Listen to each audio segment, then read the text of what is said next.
আচ্ছা, কোন দেশে ছিলেন এবং কবে? হ্যাঁ, এসেছেন কবে? 7 দিন আগে। এসে বাংলাদেশের এই চিত্র দেখে আপনি আপনার বিবেক থেকে নেমেছেন? অবশ্যই, এটা আমার অভিভাবক, আমি তার সাথে এসেছি। আমার ছাত্ররা মারা গেছে, আমার ছেলে, আমি মনে করি সেটা আমার ছেলে, আমার ভাই। তারা বলেন একটা গাজীপুর আইউটির একটা ছাত্র ড্রোন বানাতো, সে বাংলাদেশকে কত কিছু দিতে পারতো, তাকে মারা হয়েছে। সেটা বাদই দেন, ছোট্ট রিয়াকো বাসার মধ্যে যাকে গুলি করে মারা হচ্ছে, সে একটা ছোট্ট বাচ্চা, তাহলে কোথায় নিরাপদ আছে? আজকে যদি আমি বার না হই, তার আগামী ভবিষ্যতে আমার ছেলেমেয়েরা এই দেশে থাকতে পারবে না। একটা মেধা শূন্য জাতি তৈরি করা হচ্ছে, শিক্ষা ব্যবস্থা ধ্বংস করে দিয়ে, শিক্ষা প্রতিষ্ঠান বন্ধ করে দিয়ে মেধা শূন্য একটা জাতি তৈরি করা হয়েছে। আমরা অভিভাবকরা এটা মেনে নিতে পারি না। আজকে আমার সন্তান মারা গেছে, কালকে আরো সন্তান মারা যাবে, আরো বাপ মায়ের বুকে খালি হবে। সেটা আমরা চাই না বলে এই বৃষ্টির মধ্যে হলে একা হলেও আমি রাস্তায় দাঁড়াবো, আমি আমার প্রতিবাদ জানাবো। আমরা আমাদেরকে প্রতিহত করার জন্য ছাত্রলীগের হাজার হাজার ছেলেমেয়েরা নাকি ওখানে দাঁড়াইছে। আসুক, আমাদেরকে মারুক, তাও আমরা আমাদের কথা বলে যাবো।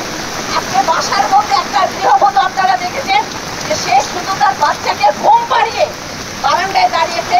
হেলিকপ্টার থেকে নাকি পানি দেওয়া হয়েছিল, আমরা কোনো পানির চিত্র দেখিনি। আমরা দেখেছি হেলিকপ্টার থেকে গুলি করা হচ্ছে। আপনারা জানেন কাশ্মীরে হেলিকপ্টার থেকে গুলি করে, গাজায় করে, তার থেকে শিক্ষা নিয়েছে আমাদের দেশের প্রধানমন্ত্রী। এখন প্লেন থেকে গুলি করছে, তার বাহিনীতে তার এখন আর ভরসা নাই। আজকে র্যাব ঢুকে গেছে, পুলিশ ঢুকে গেছে, আর্মিকে নামিয়েছে। যে আর্মিকে আমরা ভালোবাসতাম, বিডিআর কিলিংয়ে যে আর্মির জন্য আমরা কেঁদেছি, আজকে সেই আর্মির কিছু কুলাঙ্গার গুলি করছে ছাত্রদের। তারা কি দেশের সন্তান না? তাদের কি দাবি ছিল? ছোট্ট দাবি ছিল, তাদের দাবি ছিল কোটা সংস্কার। এই কোটা সংস্কারের দাবির জন্য 250 স্টুডেন্টকে মেরে ফেলবে আমাদের একটা দেশ। সেই দেশকে আপনারা বলবেন স্বাধীন? আমরা স্বাধীন আছি? আমরা স্বাধীন নেই, আমাদেরকে পরাধীন অনেক আগেই হয়ে গেছি। আজকে আমি ঘরে থাকবো, কালকে আর দুজন ঘরে থাকবে, এইভাবে দেশ ধ্বংস হয়ে যাবে, মেধা শূন্য একটা জাতি তৈরি হবে। সেটা আমরা মেনে নিতে পারি না বলেই রাস্তায় নেমেছি। 10 জন হলেও রাস্তায় নামবো। আজকে যারা এই সমস্ত দোকানপাট আছেন তাদেরকে বলবো, আপনারা কষ্ট করে, আপনারা ব্যবসা করে, কেউ রিক্সা চালিয়ে, কেউ অটো চালিয়ে কষ্ট করে ইনকাম করছেন আপনাদের সন্তানদের জন্য। তাহলে সেই সন্তানদের নিরাপত্তা কোথায়, সেটা আপনাদেরকে চিন্তা করতে হবে। আপনারা না বের হন, এই বাচ্চাদের জন্য, এই কোটা বিরোধী আন্দোলনের ছাত্রদের সাথে যদি আপনারা অভিভাবকরা একাত্মতা না ঘোষণা করেন, তাহলে আগামী দিন আপনার ছাত্রও বা আপনার ছেলেও মারা যেতে পারে। আল্লাহর কাছে কি করে চেয়ে দিবেন? আজকে দেখেন একটা পুলিশ গুলি করছিল, তার ছেলেও আন্দোলনে গিয়েছিল, সেই পুলিশের ছেলেকেও অন্য পুলিশ গুলি করে ঝাঁঝরা করে দিয়েছে। সে একদম যখন মরে যাচ্ছে তখন সে বলছে, ওই যে আমার বাবা। তার বাবা বাসায় গিয়ে দেখে সন্তান ঘরে নেই, তখন জানলো তার সন্তান মারা গেছে। ঊর্ধ্বতন কর্তৃপক্ষকে ফোন করে বলছে, একটা ছেলেকে মারতে কতগুলো গুলি লাগে? তাহলে তুমি যে কিছুক্ষণ আগে অনেক ছেলেকে গুলি করে আসলাম, এটাকেই বলে আল্লাহর বিচার। যারা এটা করছে তাদেরকে চিন্তা করতে হবে।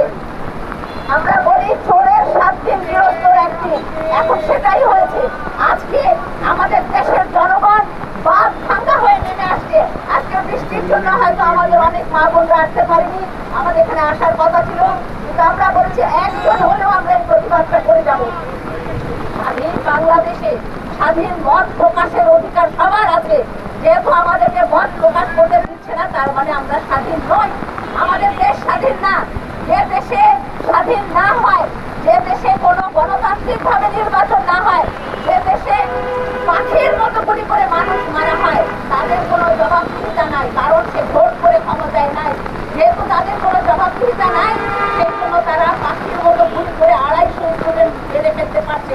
শুধু স্টুডেন্ট না, অনেক শ্রমিক মারা গেছে, অনেক ছোট শিশু মারা গেছে। আপনারা দেখলেন রিয়া ঘোষ, মাত্র তার 12 বছর বয়সে গাড়ির ভিতরে ছিল, তাকে কিভাবে মারা হলো? নিশ্চয়ই হেলিকপ্টার থেকে গুলি করে। তারপরে আরেকটা গৃহবধূ তার বাচ্চাকে ঘুম পাড়িয়ে বারান্দার গ্রিলের কাছে দাঁড়িয়েছে, সেও গুলিতে নিহত হয়েছে। আরো একটা ছেলে বাবার সাথে ছাদে ছিল, তাকেও গুলি করে মারা হয়েছে। এগুলো কারা করছে? এগুলো কোনোদিন বাংলাদেশের জনগণ করতে পারে না। এগুলো হচ্ছে নিশ্চয়ই কোনো ভাড়াটে বাহিনী, খুনি ভাড়াটে বাহিনী নিযুক্ত করছে, যেহেতু তার র্যাব, পুলিশ, স্যাংশন খাওয়া র্যাব, পুলিশ এখন আর তার তাদের উপরে তার ভরসা নাই। আর্মি নামিয়েছে। আমি আমার আর্মিদেরকে বলবো যে আপনারা যখন বিডিআর কিলিং হয়েছিল তখন সারা বাংলাদেশের মানুষ আপনাদের জন্য কেঁদেছিল। আজকে সেই আর্মি যদি জনগণের বুকে গুলি চালায় তাহলে আর্মিকে আমরা ধিক্কার দিব।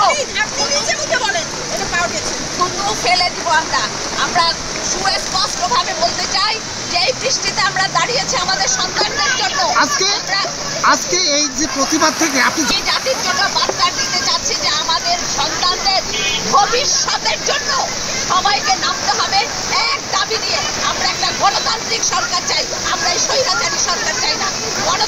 গণতান্ত্রিকভাবে নির্বাচিত যদি একটা সরকার থাকে তার জবাবদিহিতা থাকবে, সে কখনোই এইভাবে গুলি করতে পারবে না। যেহেতু কোনো জবাবদিহিতা নাই তার জন্য সে পারছে। আপনি ইমাজিন করতে পারেন যে 250টা তো আমরা বলছি, আরো অনেক মারা গেছে, গণকবর হয়েছে, আমরা যেটা জানি না। তো আমি আমার সমস্ত অভিভাবক হিসাবে রাজশাহী জনগণকে বলবো যে আপনারা বেরিয়ে আসুন, আপনারা